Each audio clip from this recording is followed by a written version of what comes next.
everybody, Aaron Chalner here for Chal Sports. We're going to be speaking about the Memphis Grizzlies because they are on a pretty good run at the moment and they're looking pretty good this season to at least guarantee themselves an NBA playoff place. I'm here with Damichael Cole, who is from Memphis News. Damichael, how are you? I'm doing pretty good. How about you? I'm doing pretty good. Yeah, I'm doing well, mate. I uploaded the review for the Memphis Grizzlies game. Obviously, you usually go to the Grizzlies games to report on them. How did you, first of all, find the performance last night in that big win over the Pistons? It was a good performance. A lot of different players stepped up. No, it wasn't just one player in particular. I think it was just a bunch of different players. Steven Adams with rebounding. Kyle Anderson with rebounding. I think they had two players that had double-doubles. Moran scoring, Desmond Payne scoring, D'Anthony Melton shooting three-pointers. A lot of different players stepped up, and that's kind of been the theme of the Grizzlies. They have a lot of players who make big contributions. Yeah, absolutely. I mean, Desmond Payne was someone that I particularly picked out in my review towards the end. I think he's really stepped up and, he's had a couple of bad games, but I think he really rose to the occasion in this one. Yeah, very well said. I think 2 times this season, Desmond Payne has scored under 10 points in 2 consecutive games. It happened in November, and it happened right before this game. He came off of the last 2 games before the games against the Pistons. He scored less than 10 points. That's a rarity for him. But he responded in this game, 22 points. I believe he made three three-pointers. He shot the ball really well, and it was a big performance for him. Absolutely. And, speaking on another player, my man of the match was probably going to be Steven Adams, because I think, even in the first 2 minutes, he proved what he can do. And I think just as the game wore on, he was just proving time and time again, he was fired up for this one. Yeah, he was. I mean, he's a big guy. He's one of the strongest guys in the NBA. He's 6'11", like 265 pounds. And the Pistons are a smaller team. They have a 6'8" center. And when you're playing against Steven Adams, you want to have some real big bodies to at least, try to, break even with what he does with the Grizzlies. But he's so good. He's so strong. He really dominated that game early with this rebounding, and then he continued all the way through. I think he had 7 offensive rebounds. Yeah, impressive numbers for sure. And obviously we can't not mention the Grizzlies without mentioning who many would call the star man, Moran. I mean, he, again, showed up tonight, the previous evening. Yeah, he was amazing. I mean, he was Moran. He had 23 points, and it was a blowout game. I talked to him after the game just about he only played 30 minutes, which was under his seasonal average, and he basically is saying, getting that extra rest will be really big for him later in the season, and that's a big thing for superstar players because they're relied on to play a lot of minutes, and as the season goes on, he's going to have to play even more minutes. Yeah, absolutely. So, speaking about the Grizzlies overall then, I think it's fair to say it's a pretty fantastic season so far this season. And, I do rate their chance of getting a playoff place, but do you think that the Grizzlies have enough compared to a few other teams perhaps to maybe push towards getting that NBA championship? I think they have a chance. They have a chance of getting out the West. I wouldn't call them the favorite. I think what Phoenix and Golden State are doing right now makes those 2 teams really tough matchups. I think the Jazz, now that they're starting to get back healthy, they did lose an important player in Joe Ingles for the season, but the Jazz, the Mavericks, the Nuggets, all of those teams are maybe, if not on an even level with the Grizzlies right now, they're probably a level below, but they're really good competition.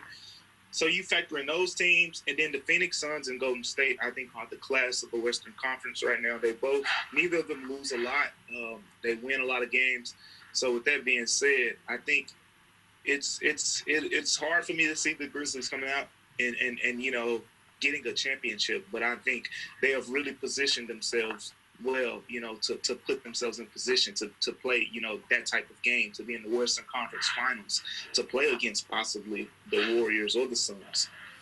Yeah, absolutely. I think they're definitely what we would call the underdogs or the dark horses going into that championship race. Obviously, they faced the Pistons the previous evening. Looking on the outside into the Pistons, they were making basic fundamental errors at times in different quarters. They had that sort of fun comeback in the third quarter, but just didn't really amount to anything. What do you feel's gone wrong with the Pistons from an outside perspective this season? Well, they're a young team. They're rebuilding, so they're figuring out what players, are going to be there long term. They're figuring out who they want to keep. They're figuring out how players play. Whereas a team like the Grizzlies, the Grizzlies know what to expect from pretty much their entire roster. The Pistons are figuring a lot of things out, and that's this season is more of a trial thing for them. They're trying to see who fits where, who is going to be long-term, who is short-term, and all of those things. So once you do that, you have those inconsistencies, you have those hurdles. I believe they have the worst record in the NBA right now. But, yeah, that's what happens when you have a lot of young players who are trying to find their way. Yeah, I think it's all about test and trial and just see what happens in following seasons. Obviously, the next major highlight, we've just had the trade deadline. The Grizzlies not making many actions on trade deadline. Obviously, we have Marvin Bailey III joining the Pistons. But the next major event is, of course, the NBA draft. Obviously, that's where the brightest prospects come into the NBA. In terms of the draft class, is there anyone out there in particular that stands out to you as someone the Grizzlies might look to go for? Or do you feel like the draft may not be the biggest priority for the Grizzlies this particular season? I think they're in more of a win-now mode. So the draft, they have 3 first-round picks, actually, that could go to them. A Jazz pick that if it goes outside the lottery, I believe, will turn into a Grizzlies first-round pick, which it is projected to do. And then you have the Lakers first-round pick, which I believe is top 10 protected. And the Lakers will probably finish, outside of the, worst 10 teams in the league. So that pick will probably go to the Grizzlies as well as their own first-round pick. So they have 3 first-round picks. But what you usually see with the team that is contending or, in win-now mode is they'll probably trade 2 or 3 of those picks and try to package it to get a better, player, possibly a superstar, to go with the players that they have now. That's more of what I see them doing. If they do target a young player, it won't be someone who we should expect to play right away because, you have John Morant, Desmond Payne, Zaire Williams, Jaren Jackson Jr. Those guys are pretty much locked into their roles. DeAnthony Melton as well. And they have a couple free agents they'll have to, with Tyus Jones and Kyle Anderson, that they'll have to, figure out what they're going to do there. But I don't see them drafting someone and expecting them to be a big contributor to, the win-now mode that I expect them to be in. Yeah, 100%. And finally then, and we sort of look towards the next off-season or the next trade sort of window, do you feel like there's any players at the Memphis Grizzlies right now that could be under pressure of a potential move during the next off-season? Do you think there's anyone that's under a potential microscope for a move elsewhere? From that perspective, I would say no. I think the Grizzlies, talking with the general manager yesterday, Zach Kleiman, he was very instrumental in saying that the Grizzlies love what they have.